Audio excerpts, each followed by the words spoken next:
Good evening, everybody. This is Jeremy Jacobs, Jeremy Jacobs Outdoors.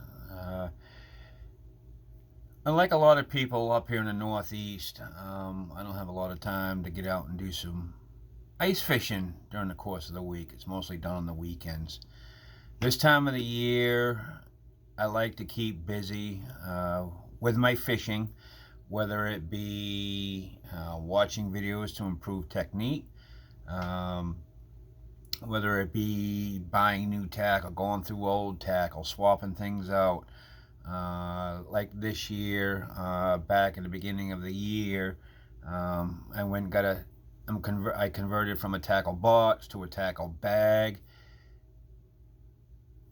and the plastic compartments to go with it. So I transitioned that. That just keeps my mind going.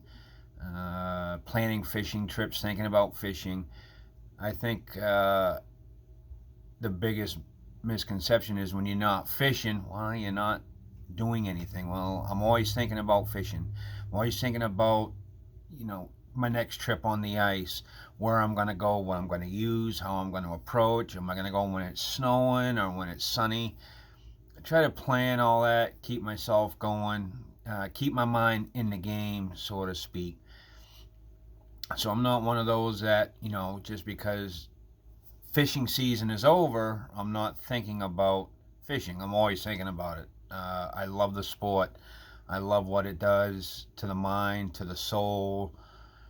So, I fish for largemouth, smallmouth, spin cast, bait cast, but I also fly fish. I fly fish for trout early in the season down here in the coastal area. Um, the state does a good job of keeping bodies of water stocked throughout the spring season. I believe they stock right up until about mid to the end of June. Then the waters get warm, waters get low, trout can't survive. I'm a catch and release person. I throw them back. But personally, when it comes time to, if I keep an eye on the weather. If we're going to get into 90-degree days, then yeah, I'm going to probably take a trout or two home. Makes a good meal. But for the most part, I catch and release everything, regardless. Leave it for the next person to catch, whether it be a young adult, an adult, a senior, a child. That's fish for them to catch that normally wouldn't be there when things get fished out, which has a tendency to happen. Another good place to go is up north. You hit those cold bodies of water, whether it be a pond or a lake, stream. Um, I remember a couple years ago, it's probably about 3 or 4 years ago now, I had a chance to take the family up to Pittsburgh. We stayed up there at some cabins right across from the Connecticut Lake. So I had a chance to fish the Connecticut River. And let me tell you, there's nothing like a tug of a beautiful trout in cold water just rushing over your legs while you're waiting. There's nothing like it. When you think it's a snag, it is actually a trout. You know the difference. So fly fishing, to me, I tried several years ago to do it, and I just couldn't grasp it. So it's about 10, 15 years ago. I ended up getting a fly rod, a Fluger. So I gave it a shot. It was a big 5 weight. It was too heavy, for trout. I couldn't get it dialed in right. So it was rough, but that's how I learned. I'd go to my local pond here in Dover and just fly fish a bass, catch a couple panfish here and there, nothing big. Um, and then when I started working in manufacturing a few years back, there was a gentleman there. I'm not going to say any names, but he was a very avid fly fisherman. And we talked. I learned a lot from him just in conversation. So I have three fly rods. I have a 3 weight, which is good for brooks and streams. I have a 5 weight, which I normally use for lakes, ponds, use it for largemouth. It's a very good rod. And then I have a 9 weight that I use for stripers. So 3 rods, they're all very versatile. They're all a lot of fun to catch fish on. Mine are LL Bean, made by Quest. Very good rods. I can't say enough about them. I've never had an issue with them. The reels are excellent, just as they come. So if you have a chance, check them out. They're great. They work good. They're fairly inexpensive. For somebody who's starting out fly fishing, I highly recommend LL Bean. They're great. So, which leads me into what I'm going to do tonight. I wish I could get the light perfect, but I can't. So I'm just going to kind of talk as I go through what I'm doing. And I hope you get a lot out of this. So when I first got into fly fishing, I lost a lot of flies. So you pay a lot for flies because you're constantly restocking. So it was probably 4 or 5 years ago. I said, you know what? I'm going to tie my own flies. And it's an addiction. So I ordered a kit from Cabela's. A nice kit, came in a wooden box. I'll show you after I'm done. It came with everything you need to fly fish. I mean to tie your own flies. I did upgrade my vise a couple years ago. Got a sturdier one, a little more hefty. It is quite heavy, but it's done me good. And then you just invest money in fly tying materials, threads, feathers, all sorts of stuff. And you can actually make a lot of flies.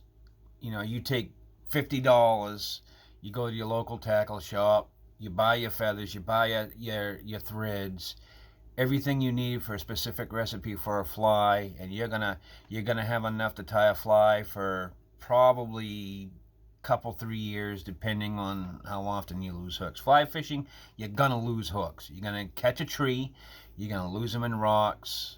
A fish is gonna bite them right off your line. It happens.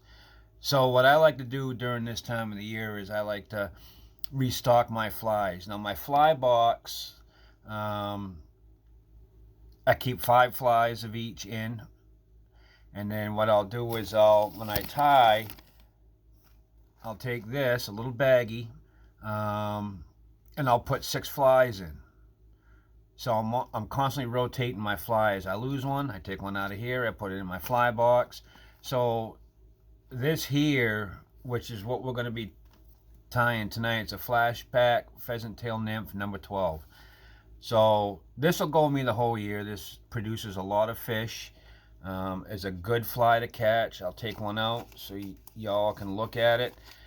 It produces a lot of fish. I'm not one of those that would tie a bunch of flies and I have this variety in my fly box, which I do, don't get me wrong. I don't have as much as some people. Okay, I primarily fish with, when I nymph, 4 or 5 flies, but that's it. So here's the Flashback Pheasant Tail. I don't know if you can see it. I'm going to try and get it up close. It's a nymph. It's got a little bit of sheen to it up near the head. It's a very good fly. It's got wire wrap body, which gives it some sink, lets it go down. It doesn't go down under the water very fast, but it's a very good fly. You can tie this in many variations. Right now I got a light ginger colored feathers for it, which does very well.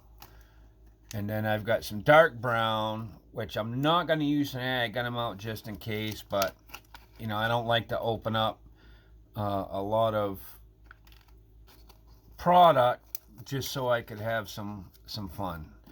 I like keeping stock. So Flashback Pheasant Tail Nymph number 12 is what I'm going to tie tonight. And those who want to get into fly tying, I can't recommend this book enough.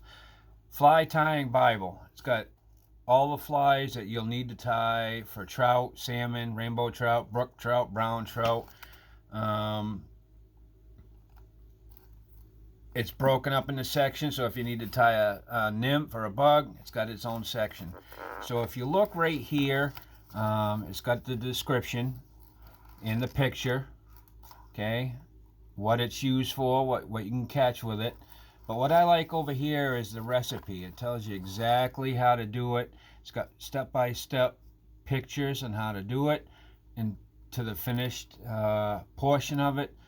It's great. I use this all the time, every year. I can never remember these by heart. It's hard. There's a lot to them. The stages are that in depth when you're tying a fly. So fly tying takes a lot of patience, but when you catch a fish on a fly that you have tied, it's awesome. It's a good feeling knowing that you replicated a bug that fish recognizes. It just gives you a sense of a satisfaction of you did it right. Doesn't have to be the prettiest fly. I know when I first started out, my flies were not pretty at all.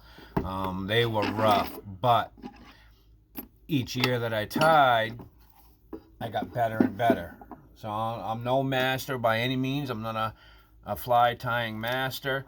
I just take my time, and if they look like the picture and they fish well, you know, give it a shot. That's all you can do. So flashback pheasant tail nymph number 12. The number 12 is the actual hook size that I'm going to use. I use 12s, I use 14s, and I think I go as small as 16 on them. All produce very well. They produce a lot of fish. Ponds and streams is where you want to fish them. They're very fun to catch fish with. I've even used one on a drop shot where I have a prince nymph on the bottom, and about 9 or 10 inches up I have that pheasant tail, and every single time I catch fish on that pheasant tail. So it gives another couple options when you're doing it. So here I'm going to take some black thread on my bobbin. So if the light gets horrid, I'm sorry. I do apologize. In my fly tying room, or my man cave, or whatever you want to call it, I don't have the best light. It's just a ceiling fan. So I've got this magnifying glass which helps me tie, but also has a light on it. So that's a little bright that you see in the corner there. So what I'm going to do is I'm going to take some black thread, which I've already got weaved on, and I'm just simply going to wrap it around the hook, and I'm going to go right down the body. I'm going to take the excess line, I'm going to go towards the back of the vise on top of the hook, so on the backbone of the hook, and I'm just going to keep tying down. So now I'm just going to take that excess and I'm going to snip it off, being careful not to cut the actual thread that I'm using to tie. So I'm going down, so I gotta adjust my eyes here. So I'm going down just about where the bend is in the hook. So right where it does this, I'm going just above that. So now the next trick is, now I got to take some pheasant tail fibers and some wire. So now I got some copper wire that we use. That's going to be your weight. And as you can see, when you're dealing with fly tying materials, you're dealing with something that skinny, that thin. So it can be quite challenging at times. So I'm getting my tail feathers.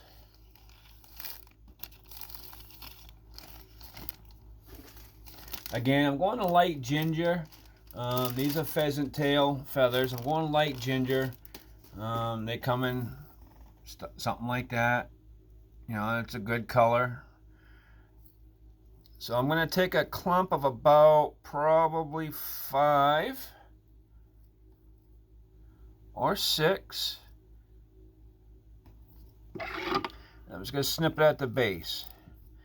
So the idea is you want to take a clump like that, okay?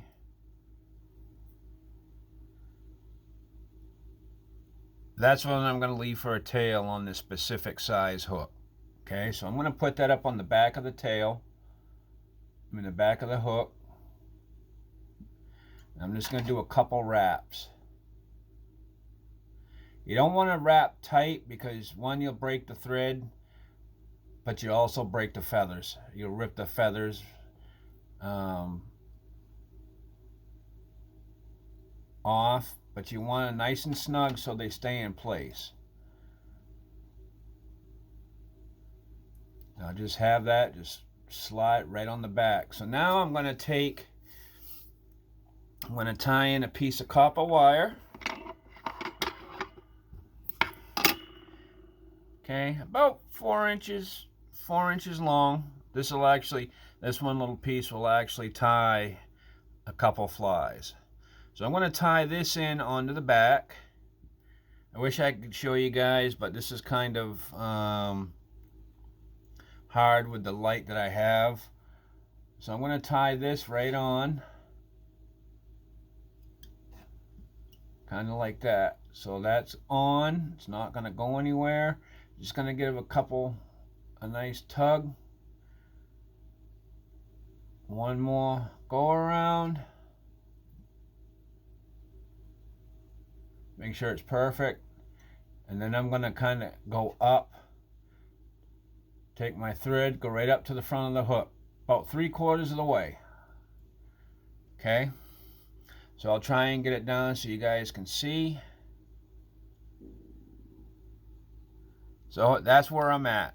Okay, I got my thread 3/4 of the way up the hook shank. There's my pheasant tail fibers and my copper wire.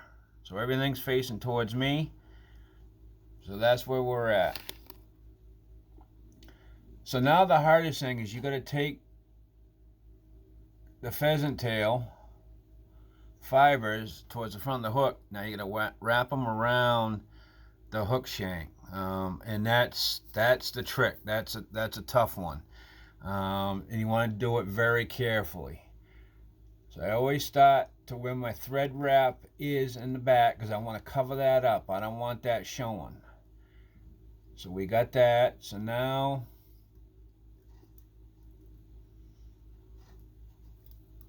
I'm going up towards the front of the hook.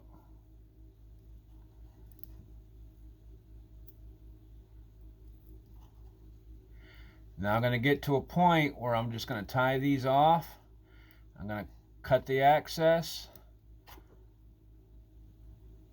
And we are good. I haven't done this all year, so this is actually the first time I've actually sat down at my desk and I'm tying some flies. And I get to share it all with you guys. So I'm going to do one more turn because I don't like how the fibers are reacting. There we go. So that's good. So now I'm using my left hand. This is when you're flying tying, you got to learn to be ambidextrous. You got to learn to use everything. So there we go. So I got that tied. So again, this is what you want it to look like. Okay. You see I tied all the way up. And there's my access. So now at the same time, I'm going to take that copper wire going towards the recipe. I'm going to take that copper wire. Now I'm going to wrap that around the body. If I can grab it. So that's going around the body. You want to do it like a spiral staircase. Even turns.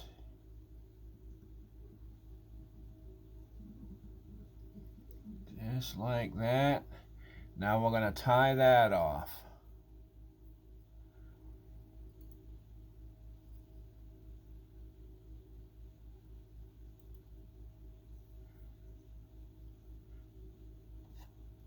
So that's good. So now I'm looking at the directions. Okay, so like step 3, we've done it. Secure the loose ends, pheasant tail, thread turns. Next, take hold of copper wire, wind it over, boom. Okay, using the copper wire, thorax base. Okay, so now I'm going to do an old trim. So I'm going to cut the excess of everything off.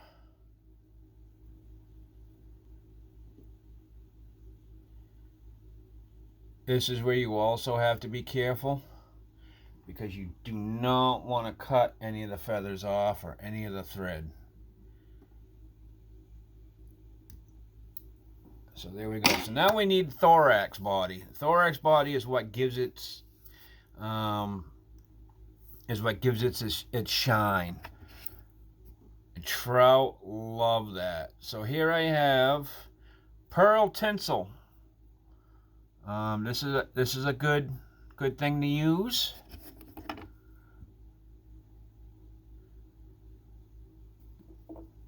It's very shiny. It's pearl. It's almost clear. It's almost see-through. So as you can see, it's kind of what it looks like. So if you want to know what you need to get, right there. Okay. So it's pure tinsel large flat. That's what you want to use. So you want to take a little bit of that off, but you want it enough to work with. If you got big fingers like me, you need a good amount to work with. So what I try to do is I try to put it on the hook like this, so the bend is actually going to work in my favor when I go to tie it on. So we're just going to tie that on like so. I know my arm's in the way. I do apologize. So we're going to tie that right on. This here you can put on tight, kind of like so.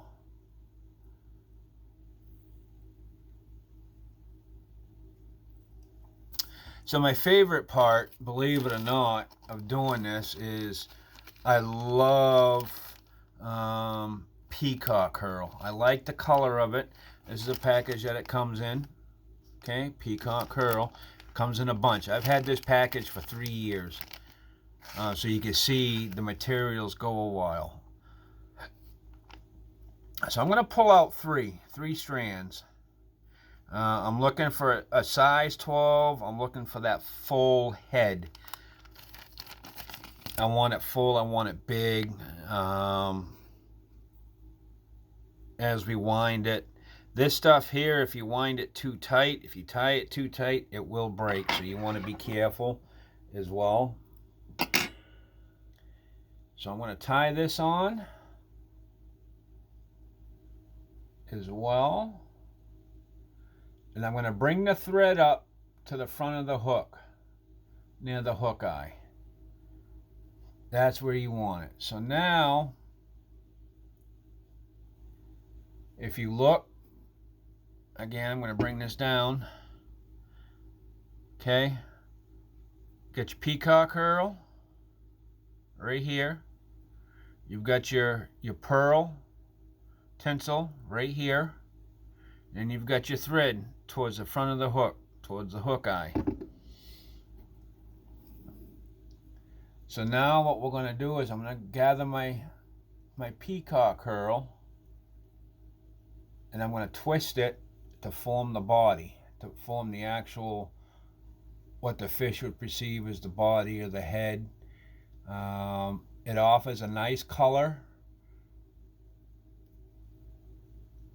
And with peacock herl, it's actually got some flash in it. So look, it's pretty cool. I like it. I like building flies with these, with this particular material. So you're going to do about 3 or 4 turns. And then you're going to wrap it up by the eye. What I do is I normally pull back on the slack, the excess.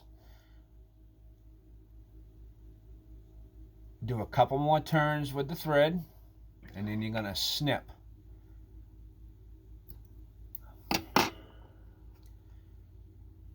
And then I'll do a couple more turns as well. So I like I probably do a little more turns than you're supposed to. I've never had an issue with these doing it that way. Personally, me, I feel like I'm getting a better a tie. It's gonna hold. It's gonna withstand. Um, Back when I first started fly fishing, I would tear flies up. I didn't have the finesse. I think back then I embarrassed the fish by catching it.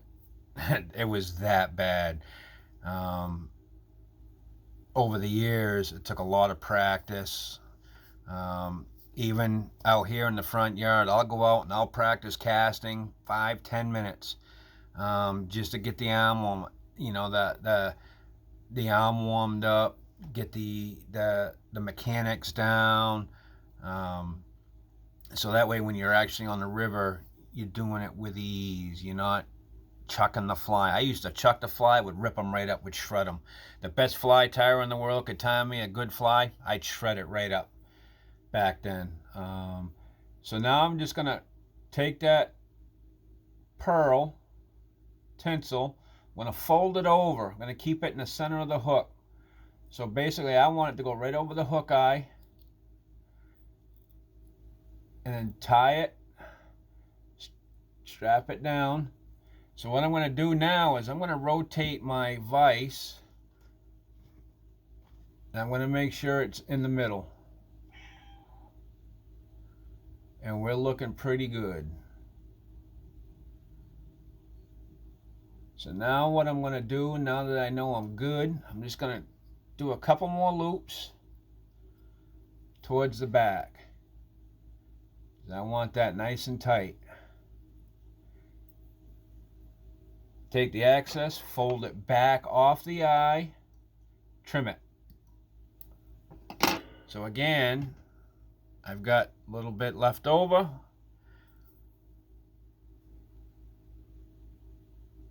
Now I'm going to form my head. So with any insect, you need a head. And it's typically, it's not very big. You want it to look exactly like an insect head. And if you've seen bugs, you know what I'm talking about. They've got just, you can see just a little bit of a bulge where their head is, where their eyes would be and stuff. So I've got that taken care of. So now whip finish. Here's my whip finishing tool. I wish I could explain how to use this so everybody would understand it. It took me a long time to figure out how to use this correctly. And when I did, boom. So we're going to take this and we're going to whip finish. So basically I'm tying the end of my fly in a knot. The thread's going to be in a knot. Everything's in a hold. It's not going anywhere. So what I do is I give myself enough slack, get my thread on it, and then I'll go ahead and I'll do a couple turns with the whip finishing. There was one video out there, I forget who did it, that explained it perfectly how to use a whip finishing tool. And he actually had step-by-step instructions to learn how to do it. That's how I learned how to use it. It came in handy. So now you just trim the thread, boom. So now I'm going to rotate my vise again. Going to make sure all is good. Make sure it's, yeah, looks good.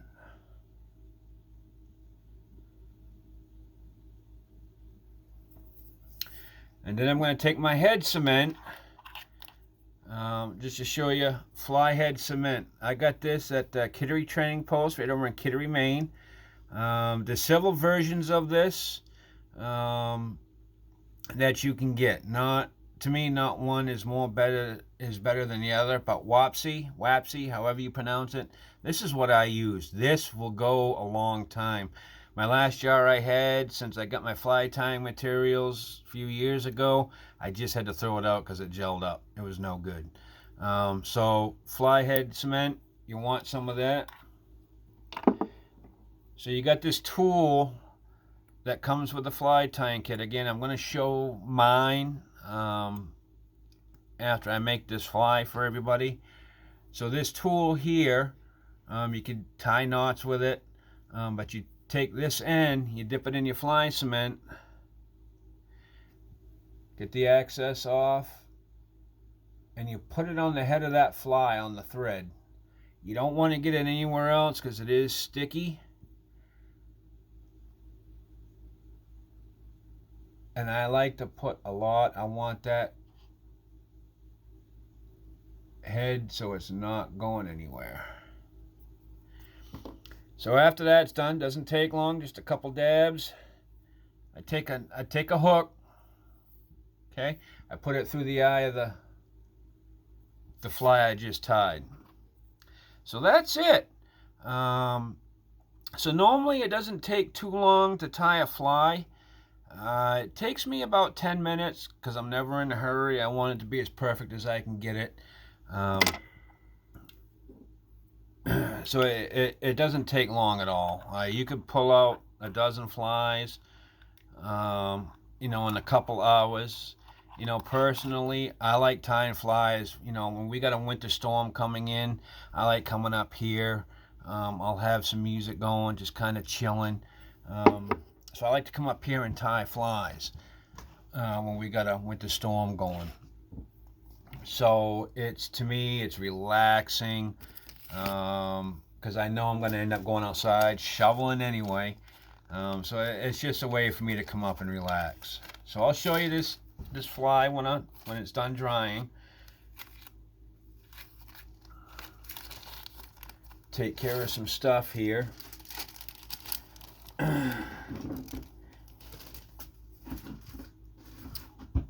So the Fly Ties Bible, if you don't have it, get one. It's important. It gives you detailed recipes on flies, on what you need for materials. It's very, very, very good. You can order it on Amazon. I got mine at Barnes & Noble down in Portsmouth. Walked in, grabbed it, walked out. As far as where you want to get your fly tying materials, that's all up to you. You don't have to spend a lot of money getting materials. You can go wherever, Kittery Trading Post, so on and so forth. Dover Marine is where I go all the time to get my fly tying. They're right down the road. I don't have to pay a main tax. They got a large assortment, and the guys there, they're awesome. If you've got any questions on tying flies, they'll help you out. So I'm going to take a quick break. I will be right back, and I'll show you the fly, and I'll go over some other stuff.